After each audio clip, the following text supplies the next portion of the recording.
வணக்கம்.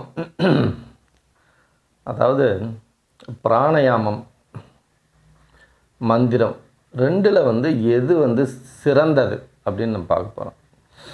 எல்லாத்துக்குமே பிராணயாமம் பண்ணி சக்ஸஸ் பண்ண முடியாது. எல்லாத்துக்கும் அது ஒத்து வராது.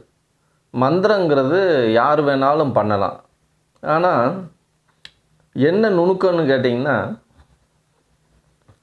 100% நல்ல உடல் ஆரோக்கியமாக இருக்கிறவங்க நுரையீரல் மூச்சு இழுத்து நல்லா நுரையீரல் எனர்ஜியாக இருக்கிறவங்க பிராணாயாமம் எடுத்தோன்னையுமே மூச்சு பயிற்சி பண்ணலாம்.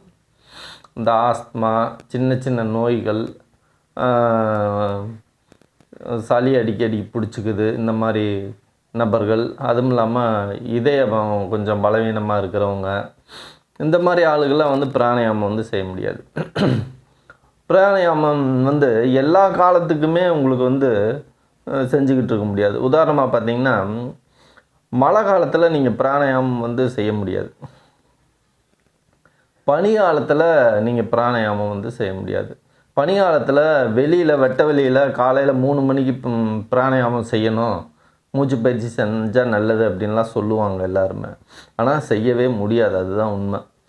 ஏன்னா ஆரம்ப நிலையில் அது செய்ய முடியாது. ஓரளவு நல்லா ப்ராக்டிஸ் பண்ணி ஓரளவு ஒரு 5 வருஷம் 6 வருஷம் பண்ணவங்க, ரொம்ப காலமாக பண்ணிகிட்ருக்கிறவங்க அந்த பயிற்சியை எப்போ வேணாலும் பண்ணலாம். ஆரம்ப நிலையில் இருக்கிறவங்க நிறைய பேர் இதை பிராணாயாமத்தை இடையிலே விட்டுருவாங்க. யோகாவை இந்த மூச்சு பயிற்சியை தொடர்ந்து பண்ண முடியாது. என்னென்னா அவங்களுக்கு அந்த சூட்சமம் தெரியாதனால கொஞ்சம் பயிற்சி எடுத்துகிட்டு வருவாங்க. பயிற்சி எடுத்துகிட்டு வரும்போது ரொம்ப சிரமமாக இருக்கும். சளி பிடிச்சிக்கும், அது ஒரு மாதிரி ஆஸ்துமா வந்துடும், சைடு எஃபெக்ட் நிறையா பண்ணும் பிராணாயாமத்தில். அதுக்கு காரணம் என்னென்னா, மழை காலத்துலேயும் பண்ணிகிட்ருப்பாங்க. மழை காலத்துலேயும் அது பண்ணிகிட்ருப்பாங்க. மழை காலத்துலலாம் அது பண்ணக்கூடாது. பிராணாயாமம் பண்ணோம்னா அது சரியான முறையாகாது. போய் அங்கங்கே பிளாக் ஆகிக்கும். நுரையீரலில் தேவையற்ற இது பிளாக் ஆகிக்கும், சளி பிடிச்சிக்கும், அதுவும் இல்லாமல் மூச்சு திணறல் ஏற்படும், நிறையா உபாதைகளை கொடுக்கும். அதனால என்னென்னா மந்திரங்களை நம்ம பயன்படுத்தணும். பனி காலத்துலேயும் மழை காலத்துலேயும் நம்ம என்ன பண்ணோம்னா மந்திரங்களை தான் பயன்படுத்தணும். அது எப்படின்னு கேட்டிங்கன்னா, மந்திரம் ஏற்கனவே பிராணாயாமம் வழிமுறைகள்லாம் நான் சொல்லியிருக்கேன். ஆனால் மந்திரங்கள் பற்றின வழிமுறைகள் நான் சொல்லலை. இருந்தாலும் இதில் சொல்லிடுறேன். அது தனியாகவும் ஒரு வீடியோவும் போட்டுருவோம். அதனால் சில பேர் பயனடைவாங்க. இப்போ மந்திரங்கள் நம்ம கற்றுக்கும்போது எடுத்தோன்னையுமே நம்ம ஓம் சொன்னோம்னா நம்ம உடல் அதுக்கு ஒத்துக்காது. ஓம் நமச்சிவாயங்கிறது 2வது நிலை. 3வது நிலை ஓம் நமோ நாராயணாங்கிறது ஆழமான நிலை. இதில் இந்த பயிற்சியெல்லாம் பண்ணுறதுக்கு முன்னாடி ஒரு பயிற்சி பண்ணுவாங்க. எம் பயிற்சி சொல்லுவாங்க. அதவே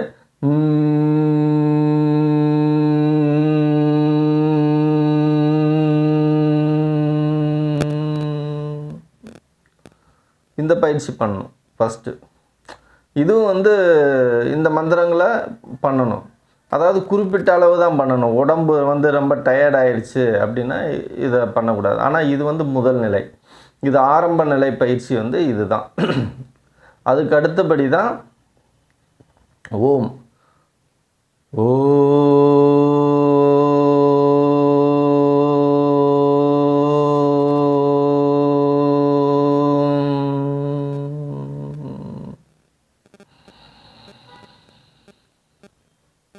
அதுக்கப்புறம் ஓம் சொல்லணும். மறுபடியும் நம்ம ஒரு மந்திரத்தை சொல்லும்போது என்னென்னா, மந்திரம் சொன்ன உடனே முடிக்கும்போது காற்று தானாக உள்ளே போய் ஃபுல்லாகும்.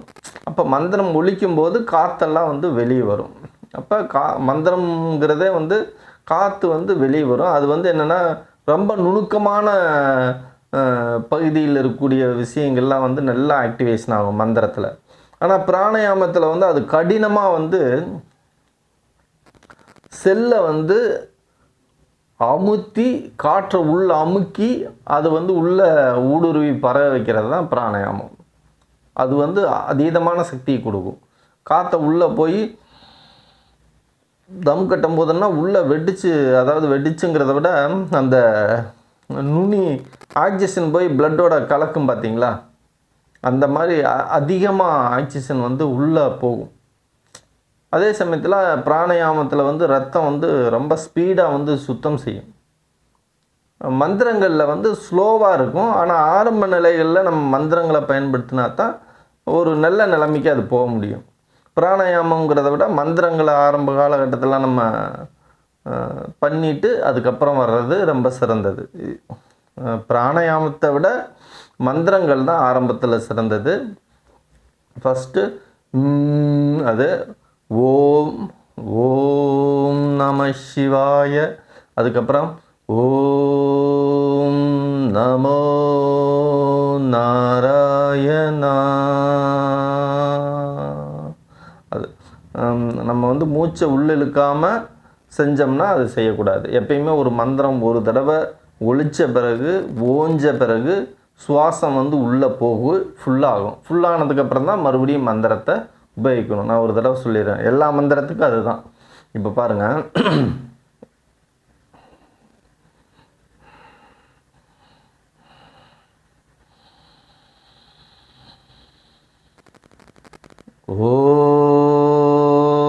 ஓம் நமோ நாராயணா.